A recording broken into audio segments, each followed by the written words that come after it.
Hello dear friends, റിവൈസിൻ്റെ ആദ്യ വീഡിയോയിൽ നമ്മൾ ഒരു തുടക്കക്കാരൻ എങ്ങനെ പഠിക്കാൻ ഇറങ്ങണം എന്നുള്ള മുഴുവൻ കാര്യങ്ങളും സംസാരിച്ച കൂട്ടത്തിൽ 10ാം ക്ലാസ് ലെവൽ പരീക്ഷയ്ക്ക് +1 +2 ടെക്സ്റ്റ് ബുക്കുകൾ പഠിക്കണം എന്നൊരു സ്റ്റേറ്റ്മെൻറ്റ് ഞാൻ പറഞ്ഞതായിട്ട് നിങ്ങൾക്ക് കണ്ടിട്ടുണ്ടായിരിക്കും.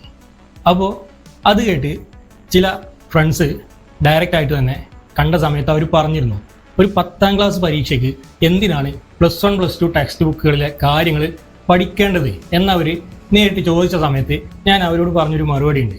നിങ്ങൾ വരാൻ പോകുന്ന എക്സാം ഒന്ന് കഴിയട്ടെ, അതിനുശേഷം ക്വസ്റ്റ്യൻ പേപ്പർ നിങ്ങളൊന്ന് ചെക്ക് ചെയ്ത് നോക്കുക എന്ന് പറഞ്ഞ് ഇപ്പോൾ കഴിഞ്ഞ ദിവസം 2 എക്സാമുകളിൽ ഒന്ന് ക്യാൻസൽ ചെയ്തു. എന്നാലും ആ 2 എക്സാമുകളിൽ ചോദിച്ച ജിയോഗ്രഫിയുടെ ക്വസ്റ്റ്യൻസ് നമ്മൾ പരിശോധിക്കുന്ന സമയത്ത് നമുക്ക് മനസ്സിലാവും അത് +1 ജിയോഗ്രഫി ടെക്സ്റ്റ് ബുക്കിൽ നിന്നും കയറി വന്ന ചോദ്യങ്ങളാണ്. അപ്പോൾ ഒരു 10ാം ക്ലാസ് നിലവാരത്തിലുള്ള പരീക്ഷയാണെങ്കിൽ പോലും +1 +2 ജിയോഗ്രഫി, അതുപോലെ എക്കണോമിക്സ്, പൊളിറ്റിക്കൽ സയൻസ്, ഈ ടെക്സ്റ്റുകളൊക്കെ നമ്മൾ സമയത്തിനനുസരിച്ച് വായിച്ച് പഠിച്ചു പോകുന്നത് നല്ലതായിരിക്കും എന്നുള്ളതാണ് റിവൈസിന് ഇവിടെ പറയാനുള്ളത്. So always stay focused on your studies. Thank you guys.